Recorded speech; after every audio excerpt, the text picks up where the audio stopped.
You All won't. right. Good morning, good afternoon, good evening. Welcome to Be Live. My name is Harold Bridgeforth, and today I have a very special guest, the cast crew of the new series, The Table.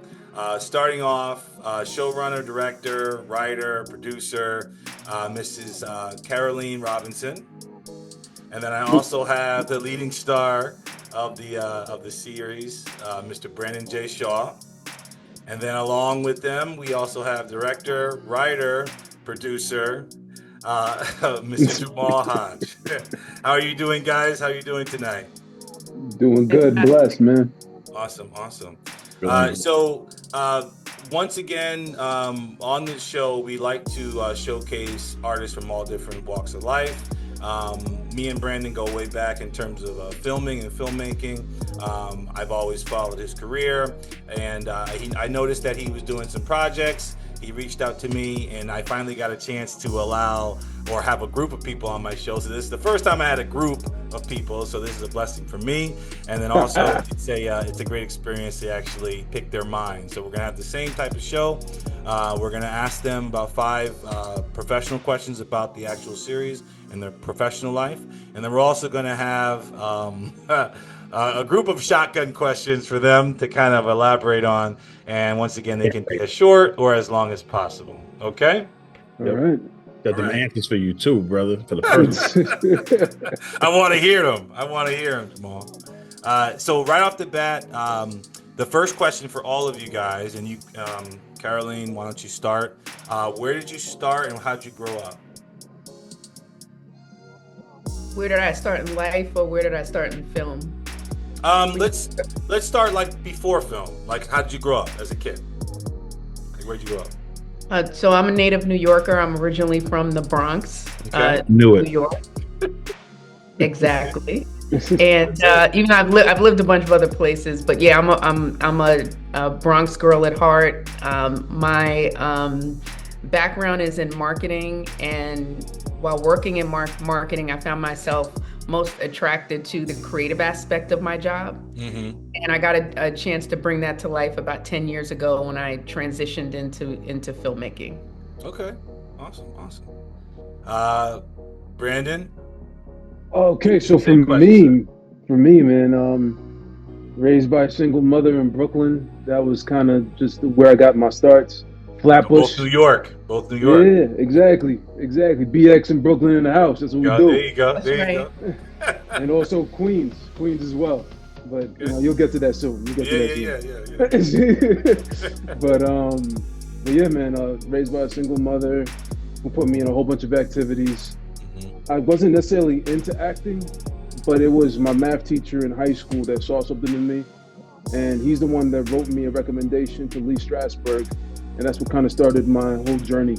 And that was my first introduction to acting. And I was like, whoa, this is like pretend on steroids. I like this. Mhm. Mhm. And so that kind of just got me fixated on the whole acting world and wanting to learn more.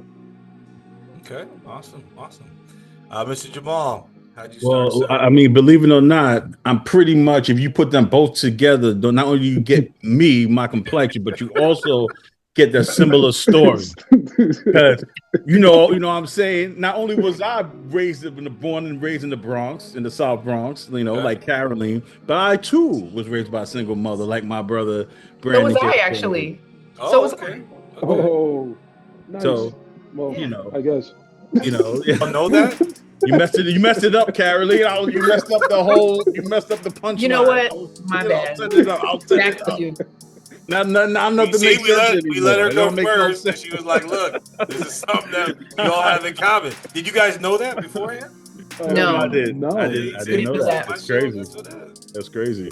But yeah, I grew up like extremely. I have a real sob story. I ain't grow up all nice and thing like Brandon. I ain't had no activities. My activities were staying alive. You know what I'm saying? But I was, I was a little knucklehead for a while. I was homeless as a kid, all these different things, and then I got into a program called Pro TV at DCTV that kind of saved me. It like really got me into filmmaking, we did a lot of things. We traveled. We started doing war journalism and stuff like that. I got to go to the Hague, all these different things. And then I started teaching for a while in like some of the most underprivileged neighborhoods, like throughout my 20s, to try to get back and help out. And then when I got older, I was just like, hey, I want to get back into filmmaking. I want to kind of stop hiding and really explore who I am as an artist. And I basically started doing film. I was doing documentary, and I've had a lot of success with those things over the years. Even offline, we just discussed that you won a couple of awards, that you weren't so involved or so in depth. Can you elaborate on that? Well, now that you bring that up, well, Harold, be sitting by talking to royalty, but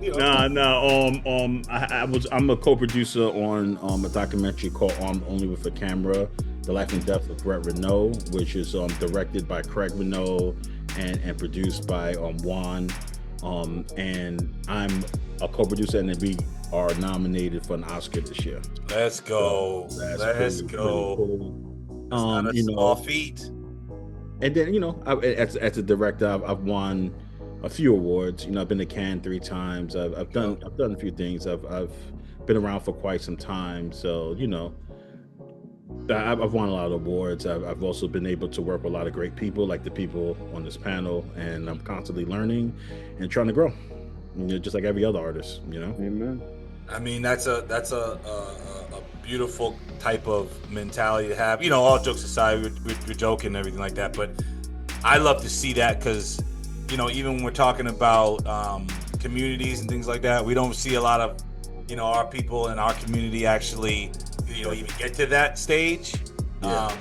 Recently the whole, I don't know if you guys are following the whole Sinners debate and debacle with the number of Oscars they were nominated, but just to even have that, on my show and people are discussing certain things during that, I just feel like it's a blessed moment. So never downplay that, especially with anything. Sure. But I respect the fact that you're very humble with that. I've never been called that before. Thank you. Yeah. I've never been called that. Thank you so much, bro. That's it. So, I mean, even going into filmmaking, everybody has, I think, every person I've worked with has an origin story, and everyone's different. You have actors that are, gifted in their skill. Someone saw when they were younger. Maybe they got, in the arts when they were older. Some are coming from Juilliard, some are not trained. What do you feel are strong suits with your origin, and how do you feel like that is a strong suit for you moving forward to this project that we call The Table? How did you come into The Table with your strong suits and your skill sets? Caralene. So, everyone here was raised by a single mother. Because of my background, my mom was 18 when she had me, and we didn't have an easy journey. And I used to dream a lot and tell stories to myself, and I used to create these worlds in my head. And I used to write, and I used to play instruments, and I used to do all these things. And I think I've always been a creative person because I wanted to imagine a different world, right? And so when I went into marketing, I did it because I like commercials, right? In retrospect, should I have gone to film school? Maybe, but I always had an interest in telling stories. Yeah. And and what I also wanted to do was, so the science of marketing is about helping people understand, right? And getting people to do something and really reaching people and understanding why they do what they do. And so they kind of crashed together, because when I did my first campaign, I was working for the Coca-Cola company, and my first campaign was with the Roots and Fatima Robinson and Jaguar Wright, and I stepped on the set and I was like, oh my God, this is where I'm supposed to be. Yeah, this is me. I feel comfortable. This is my head, I was like, oh my gosh. And so I just started doing all these campaigns. And when I was working actually, okay, so I was working, I was working for Coca-Cola. A friend of mine approached me about producing a documentary, and I didn't know anything about producing. And so Yeah. I produced this documentary called Versailles 73 American Runway Revolution. And then we tried to pitch it and sell it, and everyone ignored us. Would give us the time of day. And I said, okay, well, I got something for y'all. I'm gonna go into TV. And so then I completely switched gears and I went to work in television because I wanted to understand how shows got greenlit. I wanted to understand how things worked.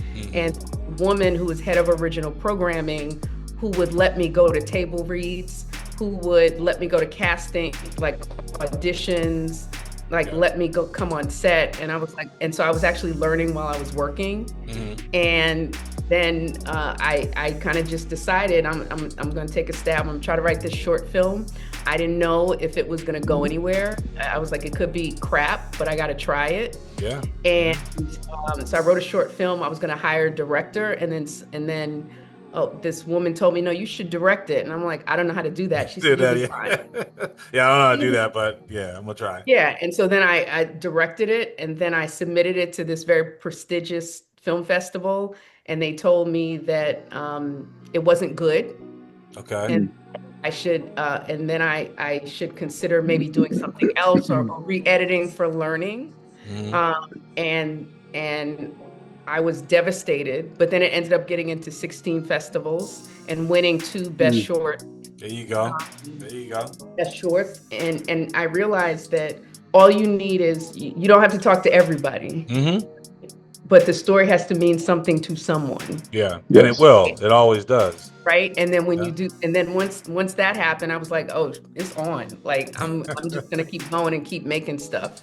So the table came about because, you know, and you can hear it. Like the Black experience is very layered, right, and very complicated, and the relationships between men and women are often, you know, it's a thing. And, you know, as I was trying to figure out how to get better in all of my relationships, family, friends, personal, I was like, well, what if I told the story about 2 very different people who were trying to make it work. And that's how the table came together.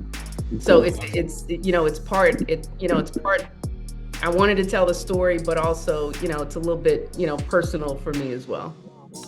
Awesome. I mean, you could definitely feel it from when you're watching it. There's a couple of moments, and I think that anyone that's been in a relationship, especially people that are married, they will relate to it, especially those who are married that are in, you know, the Black community. I think anyone from any community can kind of relate to some degree to some of the aspects that were in the show. But from the director's perspective, we transition to the actor's perspective, right? Brandon, how did you come about? What drew you to the table? And then, you know, what did you take from your life experience and then bring to your to the table?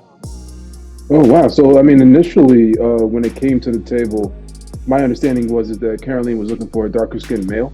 So I didn't fit that bill exactly. You don't know what you got until you got it. So, okay. Yeah, I was advocating for him. I'm like, I know he's light skinned. Give him a chance. Give him a chance.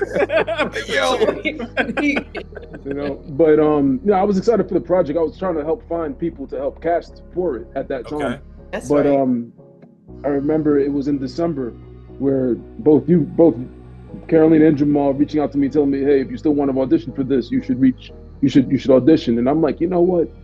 It's my birthday month. I haven't acted since, I want to say, top of that year. I did some project, but something happened. I don't think we completed it. But regardless, this just was so cool. I'm like, I really want to get into that romantic drama space, and this gave me that outlet. And as soon as I got a chance to read the sides, I immediately connected with Ed because I understood Ed, especially being raised by a single mom and having to pretty much work for the majority of his life. You know, he essentially was the surrogate father in a lot of ways to his siblings.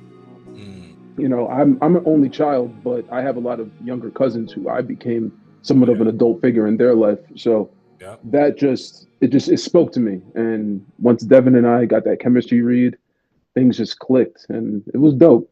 That was a dope experience. That was a nice way to end off the year.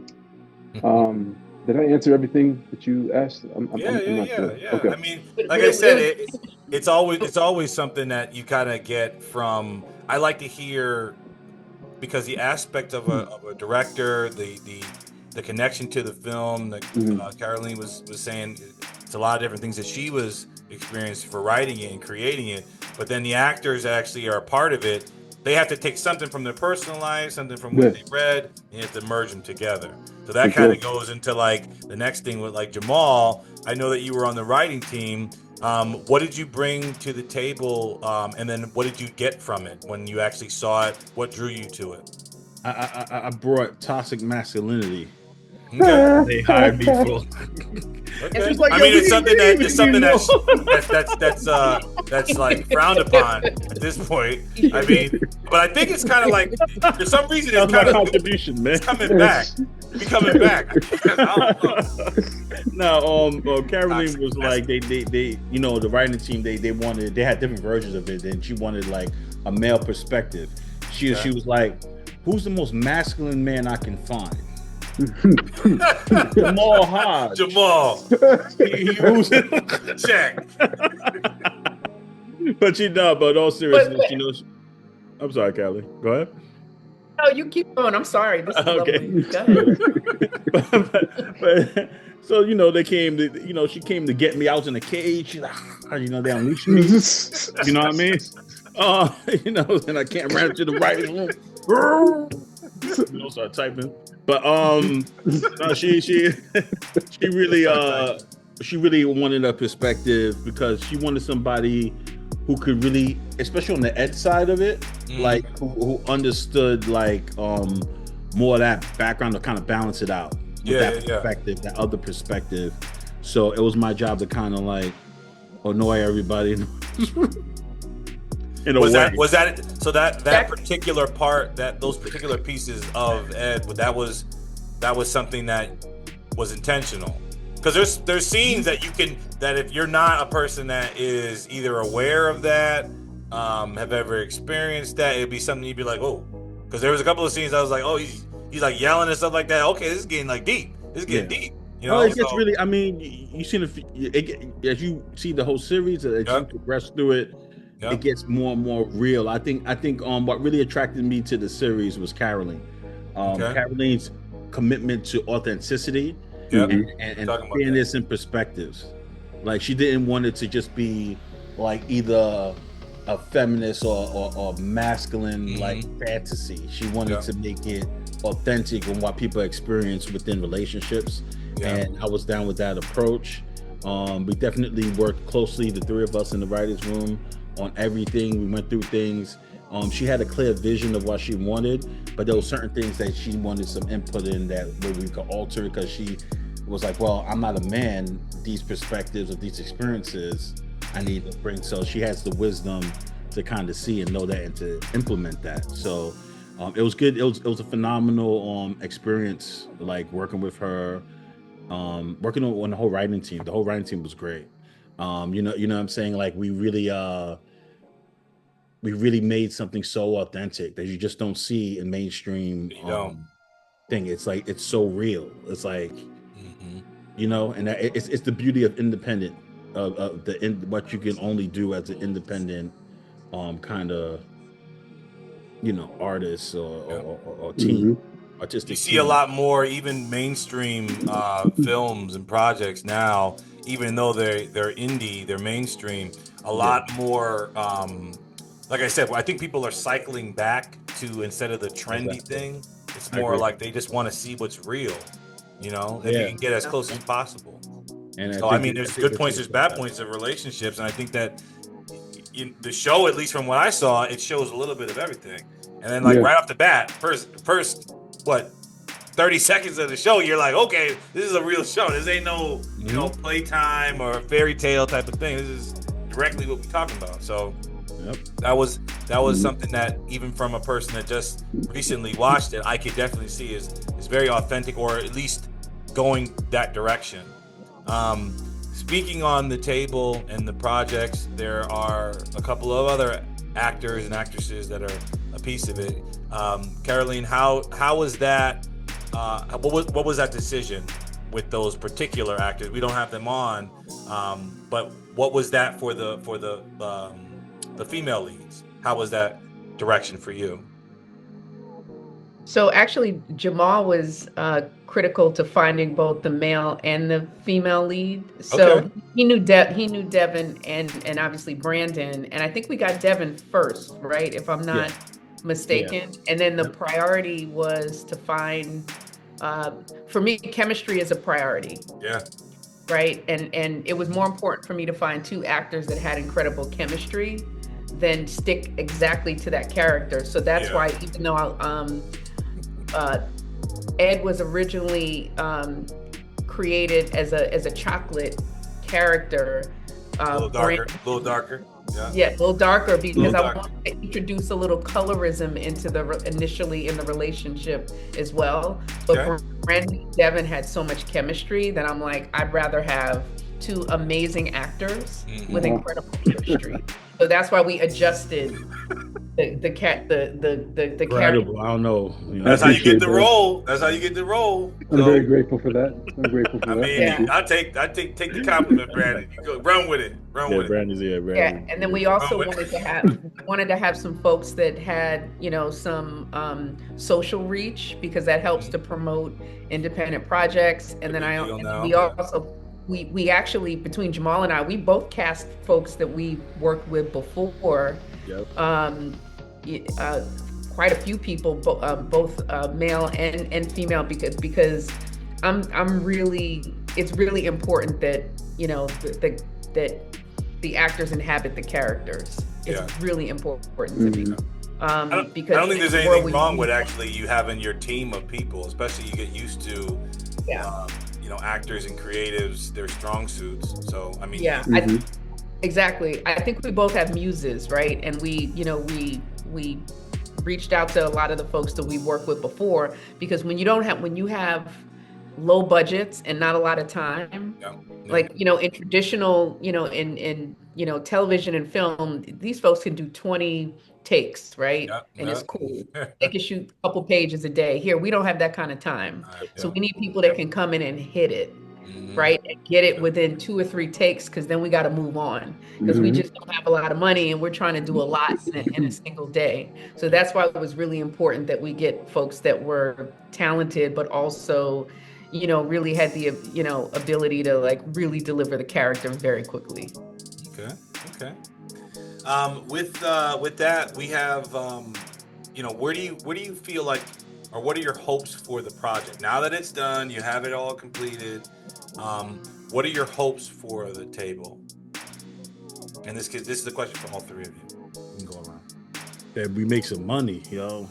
Get that bag, baby. I mean, we joke around, but we don't just do that. Yeah, it's not just for awards, right? No, especially when you're doing indie stuff. So it's like you're putting your own money into it. You're crowdfunding time. So I mean, for me, I mean, I really hope that it gets onto a platform that it deserves, so that it can be viewed by as many people as possible. Because I think the project is extremely important. About teaching couples, especially Black couples, to you're gonna fight, but you want to fight for understanding, not to win. I think one of the main themes in it's about how the Black woman is not your enemy and the Black man is not your enemy. You may have different perspectives or different experiences, and there's different things that a man has to experience, a different perspective in a relationship that a man has, and a different perspective in a relationship that a woman has. And when there's no understanding, there's so much friction, and when you're fighting just to win, it's just like, that's how you lose. You can lose the things that you love most in the world. Yeah. So it's a very powerful and meaningful story. It's amazing performances in there. You know what I mean? Even Brandon. You know what I mean? Like, That's but two. like, That's two, Brandon. You got them both. but now he killed. He killed. He did. Yeah, I think. He did kill. I think it's his best work so far in terms Okay. of his range and his Appreciate you. performance. Thank you. You know, Devin, of course, she did an amazing job. I mean, you have the characters are so lived in, like Caralene was said, through the casting and through direction and her writing. The characters feel so lived in and so authentic that you start to see yourself in them as well. So I think it's important that the film is actually shown on big black platforms or any platform, honestly. But especially for the people, because I feel like it's going to help a lot of couples stay together or be more healthy by the end of it. Or at least it's a guide, right? It's something that you didn't have prior, and I think that across the board, I think we've lost that. Not just in the Black community, but across the board. A lot of relationships are all messed up now. Yeah. But you have to think about there's a lot of things that there's a lot of contentious. There's a lot of like on fighting to win, not to lose. Not to lose, yeah. And like, what is more important? Trying winning to the conversation, fighting to understand, you know? Yeah. And then that's supposed to be your partner, your teammate. You're not that's not your enemy, you know? So that's beautiful. That's great. One last thing that's really good in the show that I'm really happy that, you know, we found in the writer's room and Caralene really emphasized in her writing, her approach was also that until you understand yourself and you go inward with the understanding, you almost cannot understand your partner. You have to understand yourself first. So that's a big part of the show. Self-awareness is key, and also you have to choose that person every day. And you have to be the best version of yourself before you can participate in a healthy partnership. So that's what I wanted to show to people who were flawed, but which we all are, which we all are, but you know, matured in a way that resulted in them being the best versions of themselves, whether they stay together or not. And I think for me, whenever you so an independent film, you know, everyone working on the project is doing it out of passion because they're not making any money, right? And so as a creator and producer, I have a responsibility to help raise the profile of the project in order to help every member of the cast and crew raise their profile as well. So, you know, it went to some amazing festivals, ABFF. It, you know, won Best Indie Episodic at the Essence Film Festival. Let's go. It had its first round of distribution. So now we're in the process of a second round of distribution to continue to get the project out there. It's on YouTube this week for 1 week only in honor of Valentine's Day before it goes to another platform. So for me, distribution is just as important as the story itself, right? Because to me, what's the point of the story if no one sees it? So that's my priority right now, is getting it out there as much as possible. Not only just for me, but for everyone that put their heart and soul into this project. It's the way to be. It's the way to be. My last question, just this is more of a professional thing for you as an individual, not for the projects. But where do you see yourself in 5 years? And Caralene, you can start. So, you know, for me, an actively working writer-director with a full production company that works across a range of content formats. Okay. And that's where I see myself eventually. I'm trying to get to where Jamal is. I'm trying to get an Oscar nomination. There you go. There you go. I'm trying to be like. Aren't we all? Aren't we all? Trying to get nominated, you know, but he's done so much incredible. I mean, I saw his work before I actually met him. So he does incredible work, and so he deserves all the accolades that's coming to him. So I'm just trying to, you know, trail behind him and see what I can do in a couple of years. Beautiful. Brandon? For me, definitely a successful actor, continually working, definitely a producer. I have my production company. I want to be able to hire, Caralene and Jamal for as long as I can and keep my folks employed. That's my biggest thing. This industry has shifted in so many ways, and I feel now they're really pushing it on us to now come with fully fleshed out work just for them to just license it, Yeah. essentially. Yeah. And it's just True.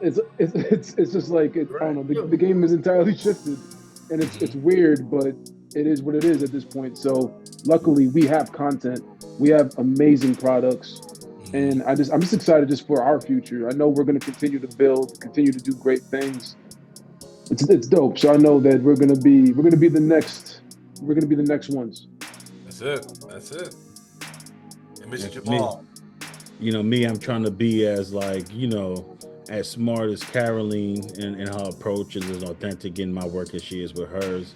And I'm trying to be as light skinned as Brandon. You know what I'm saying? Trying to combine the two. Go real far in my career, in my life with that, if I can achieve it. But the whole thing though, man, on a serious tip, man. I mean, for me, I really have so many things that I want to do. Obviously, I do a lot of writing and book stuff, and obviously I do a lot of film directing stuff. But I really love producing. I love cultivating people and helping them become better to achieve their dreams. I love working with like directors and giving them what they need to help them be great. I love helping actors be great. Even though sometimes they hate me for it. but Until they see the end product, they're like, oh. But it's worth it, right? If it makes them great, it's worth it, right? So, but it's like a lot of times I'm like a cultivator of things, and I know that about myself. I like to see. I get more happy to see the people I've invested in succeed more than even myself. Yeah. So I really just want to create a platform. I see myself in 5 years having some sort of platform or studio or associations, bring all these things I'm doing together under one banner that really helps people become their best, help them make a living, help them have financial security. Because in this country, as you know, if you ain't got no money, we don't have any protections. It's just the way this country is. Especially as people of color, it's important that we're successful just simply because of protection. Honestly. So I want to really do that. I see myself having more big feature films out there or on the platform series, and also like novels out or in circulation at the same time. That's what I see for myself. That's great. Well, I mean, I always say, like, I pray for all the guests that I have on.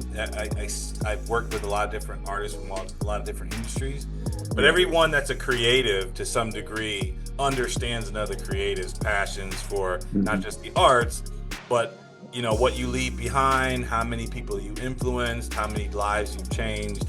And I have only seen, I don't know you guys directly for that long, but all you guys are well-rounded, well-skilled, and I just pray that you future successes and many blessings in the future for all three of you. Thank you.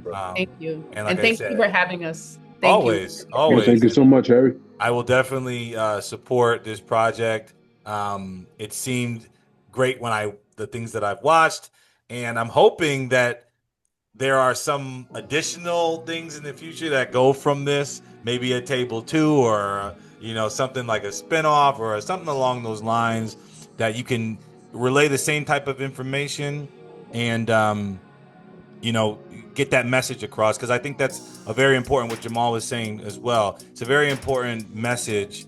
Helping other people is the blessing that you get when you're helping other people. That's the greatest thing you can do, because a lot of people don't get that chance. They don't get that opportunity, especially in Black communities and things like that. So if we can do that as a collective and have that type of mindset, we can kind of come ahead. That's the reason why I even started the podcast, was to kind of get different people from different walks of life and showcase their skills, because not everybody knows them. But they know me, they may know Brandon or Caralene or Jamal, but to see them all together is a beautiful thing. So those are the 5 questions that I have that are more pertaining to the actual show on the table. And then I have the shotgun questions that I am basically going to ask you guys. You guys are open to elaborate as much as you can. I think Jamal will get into it in depth, but it can be in as deep as possible or as quick as possible. It doesn't really matter. It's a preference type of thing. So we can elaborate as much as you like, or we can be as short as you like. Okay. Yep. So my first question, in terms of artists, are who is a better artist, musician artist, Jay-Z or Nas? Nas. Oh, And you're all from New York, so Nas. Oh man. Close. as measured by what? it's whatever your Talent? metrics are. It's your opinion of who is a better artist. Nas, man. I'll go with Nas. Nas. I'm gonna be the one that's gonna say I just listened to Jay-Z more so. Jay-Z was my first rap album. I was raised with a mother who disliked rap, so I was on Backstreet Boys, NSYNC, all the Disney stuff, and the first album I bought was the Blueprint 2. Blueprint. And I was like, so that was me. And I heard about Nas later on, but I don't know, Jay-Z just caught me earlier. Jay-Z or Nas. Nas. In terms of an artist, Next, a better, because in terms of filmmaking, greatest of all time filmmaker, right? Okay. Or let's say better filmmaker, because it's debatable. Spielberg or Cameron? It's Cameron or Spielberg? Yeah, Spielberg or Cameron. Technically, James Cameron is the most profitable director of all time. Okay. Spielberg is the most influential on cinema because Spielberg invented the blockbuster. So it's kind of like, I mean, if I want to say who's the better filmmaker, I would say James Cameron is. James Cameron? Okay. Yeah, I would say he's better technically, but I would say Spielberg is more important. More important. Okay. Yeah, that's what I would say. What do you think? You got it, guys? I'm gonna go with Spielberg. I just think that the stories that he has told over everything from E.T. to just so many important stories. So I'm gonna go with him. Okay. E.T. was a Somalian kid. Somalian kid. What did you say? E.T. is a story about a Somalian kid in a white neighborhood. He got adopted. It's a metaphor. Is it? No. I didn't think it was. Talking about. I had to think. Like, wait a minute. Oh, jeez, Jay. I mean, Jamal is right. Cameron is better technically. I mean, he invented, right? Like shooting cameras and shoot like all types of stuff. But I'm gonna go with Spielberg. I'm sorry. Yeah. I would say, I mean, again, I love both of them, but I feel for me, who was more impactful, who I watched more so growing up. I got into Cameron later on, but Spielberg was the first. Yeah. I mean, Color Purple, come on. Like, Spielberg is more important to like the history of cinema in terms of like how he influenced so many young people to be filmmakers and to understand their feelings. And he invented the blockbuster, Jaws, all the classics is from him. But to me, in terms of craft, and technology, technical ability, I feel like James Cameron is the GOAT. You know what I'm saying? Like, I got you. Yeah. I mean, either way, all these questions there's no definitive answer. It all depends on who you're talking to, right? So I always feel like when you're talking about James Cameron, it's kind of like if you're talking about anybody else on these lists that I make up, you can't really lose with any of them. Me personally, I'm a Spielberg fan. I believe that out of the, like you said, technicality, I think he's he can do anything. He can do any type of film. He can do every type of, he's great in all different avenues. It's very hard to be that skilled in everything and then have that longevity as well. So, although I love James Cameron, and James Cameron, in terms of, like you said, finances, out of the top 5 movies, he has like 4 of them. In terms of box office. So, we're talking about how much influence versus how much impact versus how much revenue. There's a lot of different metrics, but if you were to say on the baseline of these people that I'm choosing from, what is your perspective on it? He's the greatest. Spielberg is the greatest filmmaker of our time. Of our time. Schindler's But James Cameron is probably the best craftsman of our time. And like of our time. The craft of that's good. That's cool. That's how I would say. Yeah. Okay. Next on the list, I don't know if you guys are big with universes, but we're all kind of involved in film. I'm a big comic book person. Which is a better universe, Marvel or DC? Marvel. I'll go to the mat on that. Yeah. Okay. Marvel. Jamal, try. Let's go. I'm gonna see what Jamal chooses, and I'm gonna say what I said. Damn, that's really hard. Avengers. Now, I'm not talking about just film. I'm talking about when it comes to film, you talking about the comic books. You talking about character? Or you talking about? I'm talking about the whole thing, everything. Movies, comics. Well, it's unfair if you say movies because obviously it's going to be Marvel. Yeah, Marvel. Movies. I mean, it's debatable. No, it's not. It's debatable. Well, no, it is because it's debatable. Because you have the Nolan movies, you have the Nolan. Those are debatable. You have the Nolan trilogy. That's my favorite. On its own is pretty much the best comic book thing ever. And it got nominated for Oscars. So Debatable. Damn, it won. So I would say several. So DC has better superheroes, right? Wonder Woman, Batman, Superman, like iconic Woman. Superheroes. But Marvel has been able to translate it into a universe better that in a much more compelling, much more profitable way. Like Endgame, Infinity War. I mean, you can't touch those movies in terms of the impact of the universe. But like I said, these are debatable because the same way, like Jamal was saying, before Marvel Universe was even started, you had Christopher Nolan's Batman trilogy, and until that point, nobody even knew Iron Man. Like there was no, thought to that until there was, and they're like, oh, well now we have to create something else on the other side, maybe the counterpart. So there's nothing as iconic as the Joker in terms of villains across all fantasy. Batman and Superman are iconic across all cultures, all fantasy. So it's hard to say because also the universe of Batman, he has the best universe out of any superhero and any comic. Like, he has the best villains, he has the best situation, mythology, all that stuff. You could argue and say that Batman has the best of all comic book characters. I'm gonna keep that line. I'm gonna keep playing it over and over and over again. Batman is my favorite character. So. He's my favorite character too. So there you go. Everybody know who the most profitable character is? I don't know that. No. Spider-Man. It's Spider-Man. Okay. That makes sense. Spider-Man's like a million Spider-Man movies. Yeah. I mean, well, like I said, we could go down that rabbit hole, but Batman is very close. It's very close.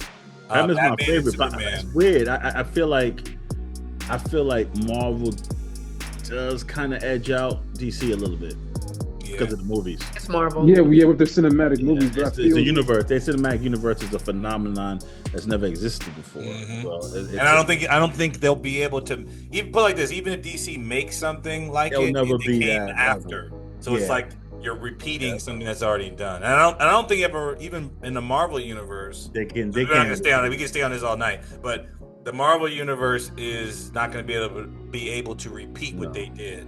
No, they can't. I think like Phase 4 or whatever after Endgame, Infinity War. I thought that was it. That should have been it. I just think generally Marvel makes better movies. Their special effects are better. They're like, some of those DC movies are trash. Yeah. Like bad. Martha! Special effects. How do you know that name? So bad. Terrible. Yeah. Save Martha! How do you know that name?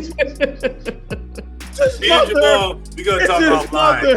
because I already bonded with him once he said Batman. I know he thinks like me. He thinks like me. So we're in the same boat. All right. Next, another industry. Who is the GOAT? Jordan or LeBron? Come on, man. There would be no LeBron That's without Jordan. Jordan. Come on, man. Ladies first. Ladies first. It's Jordan. There's no question. Yeah, that's not even close. So all three of you? Think about the world of Yeah. Jordan and what he's been able to create with Air Jordan. I mean, just You never lost in the finals, man. Ooh. it's not even a question. It's not even a debate. Well, I mean, it is a debate to some of the young group. Youngins to the youngins.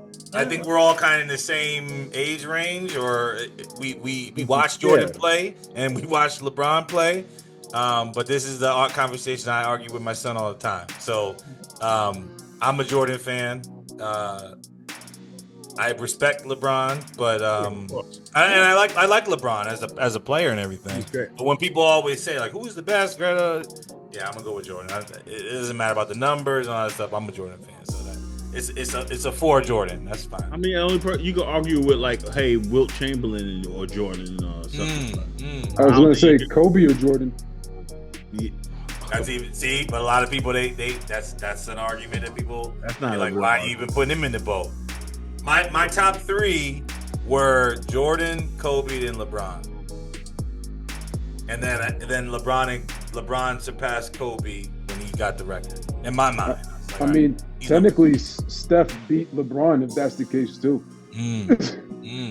That's what I said. It's like people start putting in different names. It's like, okay, Looking out for your peoples, man. It's that Golden State, bro. All right. And the last question, for an actor perspective, because it's debatable, and some people they'll say like, okay, well, the greatest of all time and everything like that. But just a comparison, who is a better actor, Daniel Day-Lewis or Denzel? Oh man, why I knew you was gonna say that. Because I can't do something easy. I can't do something easy. Now you have get Dr. Umar to come on this thing. My answer, Dr. Umar's gonna pop up. He may even say it. He may watch Dr. this. Umar's gonna show up. Like, don't you say it. Don't you say it. You say it. He in trouble. I mean, oh God. Like, who's better? Who's better? I don't know. I don't think. I think they're at the same level. I would say. Who? Because I love Denzel. Like, Denzel is like my favorite actor. Well, again, you got to think you can't go wrong with either one of them. I think depending on the person you talk to, you're gonna be like, oh, this person because he has that or this. Daniel Day-Lewis was black. It'd be easier. Yeah, but he's not. It's my name. But he's a great actor. He's beyond great. He's debatable the greatest actor to ever live. That's what they. You know, Spielberg was. You ever seen an interview with him and Spielberg after Abraham Lincoln? And he was freaking out, and they was like, "Why are you looking at him?" And he's like, "Because I never met him before. I only ever met Abraham Lincoln." It's the first. He's like, "This is my first time." Yeah. First time. This is my first time meeting him. This is my first time meeting Daniel Day-Lewis. Yeah, well, they say he's a method actor. Well, yeah. He's very extreme. And like I said, he is debated. Denzel will say Daniel Day-Lewis, so I would say Daniel Day-Lewis. Daniel Day-Lewis. And Daniel Day-Lewis would probably say Denzel. So, you know. What do you say, Caralene? You posting this?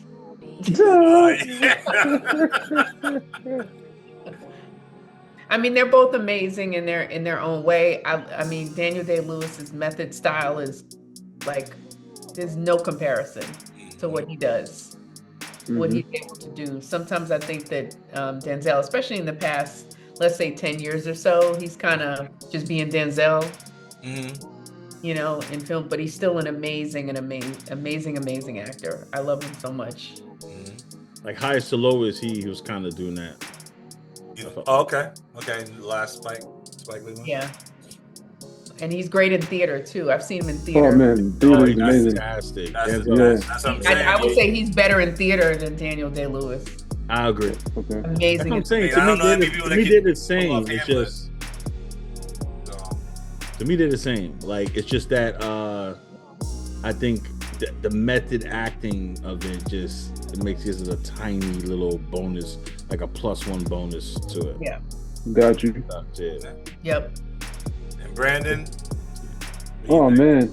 Oh, I was hoping you were gonna forget about me. On the record, man, for On the all record. time. Man, I mean, I love them both, and I come from a method background, so my respect for Daniel Day-Lewis is top tier. I love Denzel. I am quicker to turn on a Denzel film than I am a Daniel Day-Lewis film. Of course. So I have to go Denzel. Like what got me was Philadelphia, and I just love Yeah. I just love that film. And then from there, John Q, Training Day. You know, Denzel's brilliant. You know, he's my he's favorite dope. actor. He's my favorite actor. But you said who's the better actor? Not who's my favorite actor. Like Denzel would be my favorite actor, hands down by far. His performance in Training Day. And I ain't get up on all that Philadelphia emotions. I like Training Day, bro. Yeah, but, You know what I'm but I mean, saying? the thing is that he can play both. He can. Like That's the thing that's Remember funny in Glory? the conversation. Remember him in Glory? Yeah. Glory? Don Q. These are impactful things that have kind of lasted for decades. It's gonna be, almost a Man, century. Denzel, man, he's the best because he's black, man. Fuck it. Like, Like, man, I can't do it, man. I can't do it, man. He's black, man. I gotta say Denzel, man. I gotta change my stuff. But Dr. Umar, you win, brother. No. Okay. So I mean, like I said, I couldn't give you easy questions. The debate questions are a little bit more where you have to think across the board. We talked about a lot of different industries and things like that. But once again, I appreciate you guys being on my show. I thank you for everything that you said. There's great chemistry even on the show, so I can imagine on the set. Anything that you need from me, let me know. I'm always willing to help. Thank you. And push projects like this. Like I said before, me and Brandon have worked on projects a long time ago, and then we plan to do some things in the future. I'm also finishing my studio, so I'll be reaching out to you guys to get some things off the ground as well. But where can everyone find you guys individually? Caralene, if you could start, if they're trying to get in touch with you for not only the table, actually that project, but just to get in touch with you guys. To keep track of the journey of the table, follow us on IG at the Table TV series. And if you want to find me, it's at it's Caralene on IG. Okay. Yeah, for now, you're gonna have them stalkers. I, Who that? Like who's He said, that? I already got him. He's like, I already got him. All right. So in regards for me, you can find me also on Instagram at BJ Shaw _ the anomaly 11. I apologize for the long name, but that's what it is. You can find me on Director H on Instagram. It's Director H no space, or you can check out my writing on writerhodge.com. That's writerhodge no s.com. That's directed to me. So. What happened? No. What do you mean? Wait, I don't know how what you're saying. Why would that be directed to you, my brother? I will definitely make sure a note of that. And like I said, once again, I appreciate you guys. I love the chemistry. I love the energy. Only success for the project and future endeavors. Okay. Thank you so much. Thank you for having us. Thank you. Really appreciate it. Thank you.